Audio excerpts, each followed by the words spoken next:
حوالے سے ان کا علاج کر سکیں. بالکل جیسے آپ نے ہمارے ایک مقامی صحافی بھائی کی بھی باتیں سنی جو فیلڈ میں ہمارے ساتھ تھے اور انہوں نے بھی کافی اس کو کور کیا ہے، تو ان کو بھی کافی معلومات ہے. اور اسی طرح مختلف جو کیمپس وغیرہ ہے وہ مختلف پیر بابا میں، گوکن میں، چغرزوں میں اور مختلف جو سپاٹس ہے جو فلڈ افیکٹڈ ہوئے تھے وہاں پر لگی ہے، اور کافی جو لوگ ہیں وہ ان کو جو ہے فری ٹریٹمنٹ اور فری میڈیسن جو ہے وہ پرووائڈ کی رہی ہے. اسی طرح ڈسٹرکٹ ایڈمنسٹریشن کی جانب سے بھی کافی جو ہے فری میڈیسن ڈسٹریبیوٹ ہو رہی ہے. جی، سوات میں تباہ کن سیلاب کے بعد بحالی اور صفائی کا عمل جاری ہے، لیکن محکمہ موسمیات نے آج مزید تیز بارشوں کا اندیہ دیا ہے اور گلیشیئر پھٹنے کا بھی خدشہ ظاہر کیا گیا ہے. مزید اپڈیٹ دیں گے سوات سے حیات چمن. جی حیات، آگاہ کریں. سوات میں طوفانی بارشوں کے بعد جہاں سیلاب نے قیمتی انسانی جانیں ضائع کیے، وہ ہزاروں کی تعداد میں لوگوں کے املاک کو بھی نقصان پہنچایا، ہزاروں کی تعداد میں لوگ بے گھر بھی ہوئے. اس وقت ضلع انتظامیہ کی جانب سے امدادی کارروائیوں کا جو سلسلہ ہے وہ اس وقت جاری ہے. دوسری جانب محکمہ موسمیات نے سوات میں مزید بارشوں کی پیشگوئی کی ہے اور NDMA نے الرٹ جاری کر دیا ہے کہ بالائی علاقوں میں تیز بارش سے گلیشیئر پھٹنے کا خدشہ جو ہے وہ موجود ہے، جس کی وجہ سے دریائے سوات اور دیگر جو ندیاں نالیاں ہیں اس میں طغیانی آ سکتی ہے اور سیلابی صورتحال جو ہے وہ پیدا ہو سکتی ہے. اس لیے انتظامیہ کی جانب سے مسافروں اور سیاحوں کو بالائی علاقوں میں غیر ضروری سفر سے اجتناب کی ہدایت کی ہے. جی، ویلکم بیک. بریک کے بعد آپ کو بتائیں ہیڈ سلیمان کی میں دریائے ستلج پر نچلے درجے کا سیلاب، پانی کی آمد 68,318 کیوسک اور اخراج 57,206 کیوسک ریکارڈ کیا گیا. گنڈا سنگھ پر پانی کی آمد 95,000 کیوسک تک پہنچ گئی ہے. ڈاؤن فلو میں نشیبی علاقے زیرآب آ گئے، جن میں چک قائم، جندی کا بھائی، والا شیخو، چک اکبر، چک دراز، چک عزت اور خیر آباد شامل ہیں. 4,700 ایکڑ زرعی رقبے پر مکئی، دھان اور تل کی فصلیں تباہ، کسانوں کو اربوں روپے کا نقصان. متاثرہ کسانوں نے مطالبہ کیا ہے کہ BS کینال سے دریائے ستلج میں 18,000 کیوسک پانی کی آمد بند کی جائے تاکہ مزید تباہی سے بچا جا سکے. رحیم یار خان میں دریائے سندھ میں درمیانے درجے کا سیلاب ہے. چاچڑا شریف کے مقام پر 5,40,000 کیوسک کا ریلا گزر رہا ہے. دریائی کٹاؤ سے متعدد بستیاں اور ہزاروں ایکڑ فصلیں زیر آب آ گئی. متاثرہ علاقوں کے مکین محفوظ مقامات پر منتقل ہونا شروع ہو گئے. ڈپٹی کمشنر کے مطابق سیلابی صورتحال کے پیش نظر فلڈ ریلیف کیمپ قائم کر دیے گئے ہیں، جبکہ اسسٹنٹ کمشنرز ریسکیو 1122، محکمہ انہار، زراعت اور دیگر اداروں کو ہائی الرٹ رہنے کی ہدایت جاری ہے. مانسہرہ اور بٹگرام کے سیلاب سے متاثرہ علاقوں میں ایک بار پھر وقفے سے بارش کا سلسلہ شروع. آسمان پر گہرے بادل چھا گئے. سیلاب متاثرین کھلے آسمان تلے زندگی گزارنے پر مجبور. علاقے کی واحد سڑک بھی بند ہونے کا خدشہ. ملکال گلی، ڈھیری حلیم، نیل بند میں بجلی نہ ہونے کی وجہ سے متاثرین کی مشکلات میں مزید اضافہ ہو گیا ہے. انسداد دہشت گردی عدالت لاہور سانحہ 9 مئی جناح ہاؤس حملے کا مقدمہ. لاہور کی انسداد دہشت گردی کی عدالت ملزم شیر شاہ کا 5 دن کا جسمانی ریمانڈ منظور کر لیا. انسداد دہشت گردی عدالت کے ایڈمن جج منظر علی گل نے کیس کی سماعت کی. مانی PTI کے بھانجے شیر شاہ کے جسمانی ریمانڈ پر محفوظ فیصلہ سنا دیا گیا. ملزم کو تھانہ سرور روڈ کی جناح ہاؤس حملہ کیس میں نامزد کیا گیا.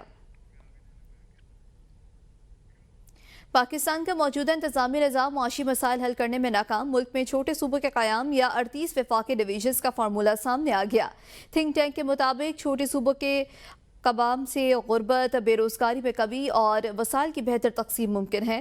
وسائل کی منصفانہ تقسیم سے تعلیم، صحت کے نظام میں بہتری اور صوبوں کے درمیان معاشی فرق کم ہوگا.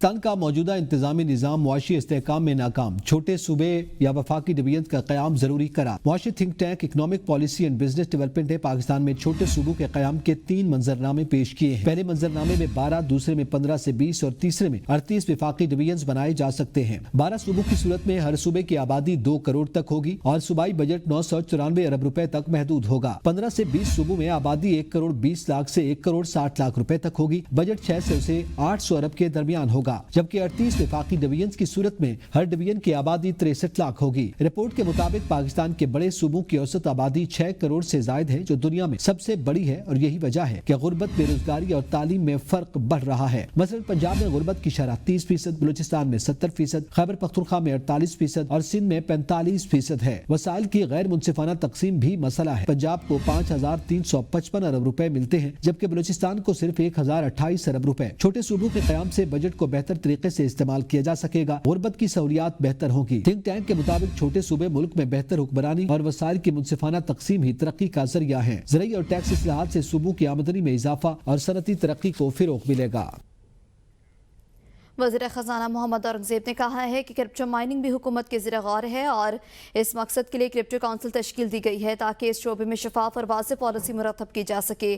ملک کی معیشت بہتری کی جانب گامزن ہے۔ حکومت کی اولین ترجیح تاجروں اور سرمایہ کاروں کو سہولیات فراہم کرنا ہے۔ ان کا کہنا تھا کہ ملک کے 10 سے 15% لوگ پہلے ہی ڈیجیٹل کاروبار سے مستفید ہو رہے ہیں، جبکہ مستقبل میں ڈیجیٹل اثاثوں کا رجحان مزید بڑھے گا۔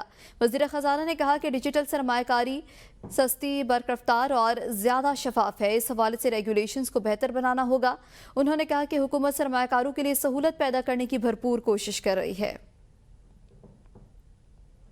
10 to 15% of the citizens of this country are participating, and mostly youth. It's only a question of when, not if, that we are going to get into trouble as a country, as a sovereign again, in terms of KYC, AML, sanctions, transaction monitoring. Faster, cheaper, better.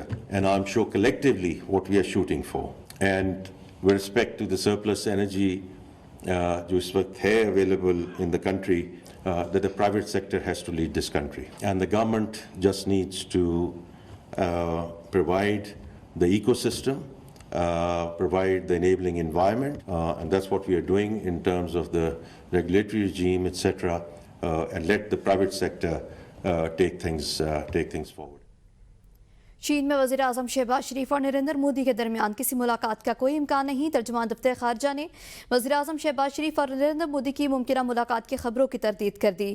ترجمان دفتر خارجہ کا کہنا ہے کہ وزیر اعظم شہباز شریف کا دورہ امریکہ جب شیڈیول ہوگا بر وقت آگاہ کیا جائے گا۔ دفتر خارجہ نے امریکی وزیر خارجہ کے اکتوبر میں دورہ پاکستان کے امکانات بھی مسترد کر دیے۔ ترجمان نے بھارت کی جانب سے مسلسل اسلحہ خریدنے کو پورے خطے کے امن کے لیے خطرہ قرار دیا۔ نائب وزیر اعظم اسحاق ڈار کے دورہ بنگلہ دیش سے متعلق بات کرتے ہوئے ترجمان دفتر خارجہ کا کہنا تھا کہ دورے کے دوران تجارتی تعاون اور انسداد دہشت گردی پر اہم بات چیت متوقع ہے۔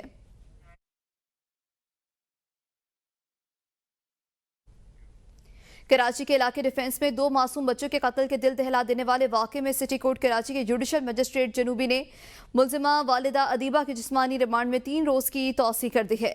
پولیس کے مطابق ملزمہ ادیبہ نے اپنے 2 بچوں کو گلا کاٹ کر قتل کیا اور بعد ازاں خود اپنے سابق شوہر کو اس واقعے سے اطلاع دی، اور یہ افسوسناک واقعہ تھانہ درخشہ کے حدود میں پیش آیا جہاں ملزمہ کے خلاف مقدمہ درج کر لیا گیا ہے۔